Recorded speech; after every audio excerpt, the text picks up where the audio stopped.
मेरे बहुत ही प्रिय और बेहद सम्मानित साथियों, हृदय की गहराइयों से अभिनंदन, बहुत बहुत हार्दिक स्वागत।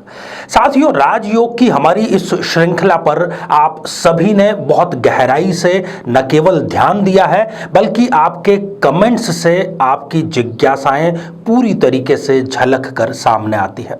साथियों, आप जितना ज्यादा इसको रुचिपूर्वक अपना आशीर्वाद, अपना स्नेह देते हैं, तो हमारा भी हौसला और अधिक एपिसोड इसी प्रकार के निर्मित करने को लेकर के बढ़ता है। साथियों, शीर्षक आपने पढ़ा है। आज हम एक इस प्रकार के राजयोग के बारे में चर्चा करने जा रहे हैं जिसमें व्यक्ति को तानाशाह शासक कहा जा सकता है कि यदि इस प्रकार की कोई स्थिति किसी जातक या जातिका की जन्म पत्रिका में है तो वो एक शासक तो होगा ही, साथ ही उसमें कहीं ना कहीं डिक्टेटरशिप अर्थात तो तानाशाही रवैया उसके अंदर अवश्य होता है। अब हमारी एक आदत है, या ये कह लीजिए कि मीडिया की देन है, जैसे ही हम ये शब्द सुनते हैं तानाशाह, तो हमें सीधा सा एक ऐसा लगता है कि किसी देश का शासक होगा। जी नहीं साथियों, ये गलतफहमी है। तानाशाही रवैया किसी जिला स्तर के, किसी राज्य स्तर के नेता या शासक में भी हो सकता है। कोई जरूरी नहीं कि वो किसी राष्ट्र लेवल का नेता हो। साथियों, जन्म पत्रिकाओं के माध्यम से इस पर दृष्टिपात करेंगे। इससे पहले एक बेहद जरूरी सूचना कि हम हमारे प्रत्येक एपिसोड के अंत में किसी न किसी जातक के प्रश्न का उत्तर देते हैं, और ये प्रश्न हमें प्राप्त होते हैं आप लोगों के ही द्वारा यूट्यूब कमेंट के माध्यम से। अपना कमेंट लिखने से पहले आप #आचार्य चंद्रकांत इस शब्द का प्रयोग जरूर करें, और साथ ही बेहद आसान सा प्रश्न जो आपसे इसी एपिसोड के अंत में पूछा जाएगा, इसी एपिसोड से संबंधित होगा, उसका सही उत्तर साथ में जरूर लिखें, तभी हम आपके कमेंट को शामिल कर पाएंगे। साथियों, तानाशाही की हम बात कर रहे थे। इसमें अनिवार्य लक्षण तो यही है, जैसा कि यह शब्द है तानाशाही डिक्टेटरशिप, की सत्ता में ऐसा व्यक्ति अपना दखल रखता है, और वो दखल रखता है जबरदस्ती। वो साधनों को, संसाधनों को अपने हिसाब से संचालित करना चाहता है, परंतु साथ ही इतिहास इस बात का गवाह है साथियों कि तानाशाही के जितने भी शासक हुए हैं उसमें से अधिकांश यशस्वी वक्ता थे, बहुत प्रभावशाली नेता थे, और बहुत बड़ा लाखों करोड़ों का जन समुदाय उनका समर्थन करता था। जर्मनी की यदि बात करें, तानाशाही की यदि बात करें, तो हिटलर को हम भूल नहीं सकते। तानाशाही का वो पर्यायवाची बन चुका है, और ऐसा माना जाता है, ऐसा समझा जाता है, ऐसा सुना जाता है कि जब वो भाषण देता था तो लाखों लोग एक ऊर्जा से भर जाते थे।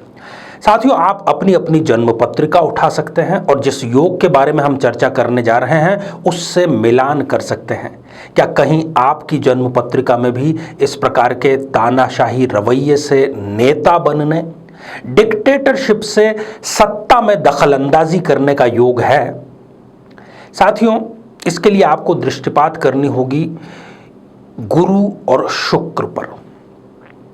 जिन जिन, बहुत गौर से साथियों सुनिएगा, क्योंकि ये सारी शर्तें एक साथ में कंप्लीट होने पर ही ये योग कारगर होता है। बन तो ये कई बार जाता है, पर जो बातें मैं कह रहा हूं वो सारी लागू होनी चाहिए। नंबर 1, गुरु और शुक्र, इन दोनों में से कम कोई एक ग्रह कुंडली में योग कारक होना चाहिए।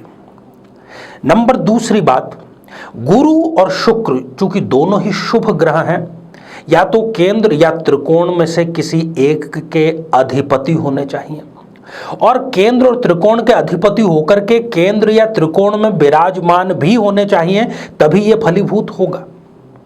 तो आइए साथियों, बहुत लोकप्रिय, जी हाँ, मैं जानबूझकर यहां पर लोकप्रिय शब्द का इस्तेमाल कर रहा हूं, बहुत लोकप्रिय 4 ऐसे नेताओं की जन्म पत्रिकाओं के माध्यम से इस योग को और थोड़ा सा सिंप्लीफाइड तरीके से जानने का प्रयास करें। साथियों, ये आप जन्म पत्रिका देख पा रहे हैं। सबसे पहले मैं बात करूंगा हिटलर की, जो कि जर्मनी का और विश्व विख्यात, अब आप उसको विख्यात भी कह सकते हैं, कुछ लोगों के लिए वो विख्यात है, कुछ लोगों के लिए कुख्यात है। खैर, अपना ये विषय नहीं है। इनकी जन्म पत्रिका पर यदि आप दृष्टिपात करते हैं तो गुरु इनके तृतीय भाव, पराक्रम भाव में विराजमान होकर के अपनी 5वीं दृष्टि से सप्तम भाव में बैठे शुक्र को देख रहा है, और इसी दृष्टि ने इनको एक तानाशाह के रूप में इतना लंबा कार्यकाल, इतना सफल कार्यकाल प्रदान किया। दूसरी यदि यहां पर मैं बात करूं तो क्यूबा एक बहुत छोटा सा देश है, अमेरिका का पड़ोसी भी है, एक द्वीपीय देश है क्यूबा। जहां तक मुझे याद आ रहा है, आप मुझे करेक्ट भी कर सकते हैं, लगभग 40 वर्षों तक यहां पर फिदेल कास्त्रो ने शासन किया है। कम्युनिस्ट शासक वो रहे हैं, और कुछ वर्षों पहले ही उन्होंने अपने भाई को सत्ता पर, लोकप्रिय तानाशाह रहे हैं। अगर इनकी कुंडली की मैं बात करूं तो इनकी कुंडली में सुख भाव में बैठे हुए गुरु अपनी 7वीं पूर्ण दृष्टि से शुक्र, जो कि कर्म भाव में विराजमान है, उनको देख रहा है, और इसी स्थिति ने इनको एक लोकप्रिय तानाशाह बनाया और सफलतापूर्वक इन्होंने शासन का संचालन किया। स्वास्थ्य सेवाओं में तो फिदेल कास्त्रो का बहुत सी जगह नज़ीर के रूप में नाम लिया जाता है। उन्होंने जो प्राथमिक चिकित्सालय क्यूबा में निर्माण किए हैं, बड़े बड़े विकसित यूरोप और पश्चिम के देश भी वहां पर इनके आगे फैल हो जाते हैं। तीसरी कुंडली नेपोलियन बोनापार्ट, ये योद्धा थे। बहुत छोटे स्तर से उन्होंने अपने करियर की शुरुआत की और फ्रांस के शासक ये बने। अगर इनकी कुंडली की हम बात करें तो इनके भी लग्न में गुरु विराजमान होकर के वो 9वें स्थान पर बैठे हुए शुक्र को अपनी 9वीं दृष्टि से पूर्णता से प्रदान कर रहे हैं। जहां पर भी आप मोटिवेशन की बात करेंगे, जहां पर भी आप जिजीविषा की बात करेंगे, वहां पर नेपोलियन को आप भूल नहीं सकते। इन्होंने भी शासन किया और एक विश्व विख्यात नेता के रूप में अपनी छवि स्थापित की। चौथा और अंतिम उदाहरण आज मैं देना चाहूंगा, क्योंकि समय की भी हमारे पास में एक सीमा होती है। व्लादिमीर पुतिन, जो अभी इस वक्त रूस के राष्ट्रपति हैं, बहुत लंबे समय से सत्ता पर काबिज हैं और मीडिया हाउसेस उनको अपने अपने हिसाब से डिस्क्राइब करने में लगी हुई हैं। कुछ लोगों ने उन पर तानाशाही होने का रवैया अपनाने का आरोप भी लगाया है। कितना सही है, कितना गलत है, क्योंकि हमारा विषय एस्ट्रोलॉजिकल एनालिसिस का है, हम पॉलिटिक्स में ज़्यादा नहीं जाएंगे। परंतु इनकी यदि जन्म पत्रिका की बात करें, एस्ट्रोलॉजिकल पॉइंट ऑफ व्यू की यदि बात करें, तो इनके सप्तम भाव में गुरु विराजमान है और शुक्र, जो कि लग्न में इनके विराजमान है, उसको गुरुदेव अपनी 7वीं पूर्ण दृष्टि से देख रहे हैं। इन्होंने अभी हाल ही में एक संविधान संशोधन करके स्वयं को 2036 अर्थात 2036 तक के लिए सत्ता में स्थापित होने का रास्ता साफ कर लिया। हालांकि इन्होंने उसके लिए लोकतांत्रिक रास्ता अपनाया, जनमत संग्रह करवाया और रूस की जनता ने इनको हरी झंडी प्रदान की। तो साथियों, हमने आज एक राजयोग के बारे में चर्चा की। क्लासिकल रेफरेंस की यदि बात करूं तो इस राजयोग को क्लासिकल शास्त्रीय ज्योतिष ग्रंथों में सर्प राजयोग कहा गया है। ये जो सर्प राजयोग है, व्यक्ति को प्रतापी, यशस्वी, बहुत बड़ा जनाधार और लगभग डिक्टेटरशिप जैसी एक पोजीशन में ला करके खड़ा कर देता है। साथियों, राजयोग पर हमारे रिसर्च बेस्ड, शोध आधारित कार्यक्रम आगे भी आपका बेहद बेसब्री से इंतजार कर रहे हैं। अपना स्नेह जरूर देते रहें। अब हम बढ़ते हैं आज के हमारे कमेंट के चरण की ओर। साथियों, आज हमने कमेंट शामिल किया है प्रिया पांडे जी का, जो कि उन्होंने लिखा है गोरखपुर उत्तर प्रदेश से।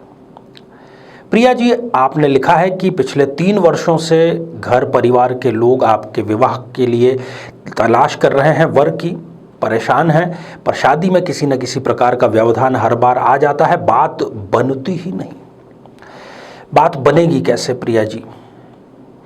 4 ऐसी स्थितियां, एक तो आपके जो सप्तमेश विवाह के कारक हैं वो 12th हाउस, त्रिक हाउस में जाकर के बैठ गए हैं, वहां पर भी वो राहु के साथ में युति करके बैठे हैं, फिर वो स्वयं अस्त भी हो गए हैं और 30 पर आप प्रबल रूप से मंगलिक भी हैं। ये सारी चीज़ें आपके विवाह के यहाँ पर शत्रु होने के लिए बहुत काफ़ी है। मैं आपको यही कहूँगा कि आप हनुमान आराधना अधिक से अधिक करें और इसके लिए आप एक नियम का पालन करें कि शनिवार संध्या काल में सुंदरकांड का पाठ करें, नियमित रूप से करें। इससे ये चारों दोष जो हमने अभी बतलाए हैं इनका शमन होगा और आप बहुत जल्दी विवाह के शुभ बंधन में बंधेंगे। तो साथियों, अब आज का बेहद ही आसान सा प्रश्न। आज हमने 4 तानाशाहों के बारे में बात की। उसमें से कौन से तानाशाह जर्मनी से संबंध रखते हैं? साथियों, आप सभी स्वस्थ, समृद्ध और शांतिपूर्वक जीवन व्यतीत करें। नमस्कार। जीवन में किसी समस्या का सामना कर रहे हैं, जैसे कि शादी में देरी होना, पति पत्नी में मनमुटाव या तलाक तक की नौबत आ जाना, संतान का प्राप्त न हो पाना, नौकरी या धन प्राप्ति में बाधा आना, जीवन के प्रत्येक क्षेत्र में किसी न किसी प्रकार की बाधा आना, तो आज ही अपनी जन्म पत्रिका का संपूर्ण विश्लेषण करवाएं और पाएं समस्या से सदैव के लिए मुक्ति।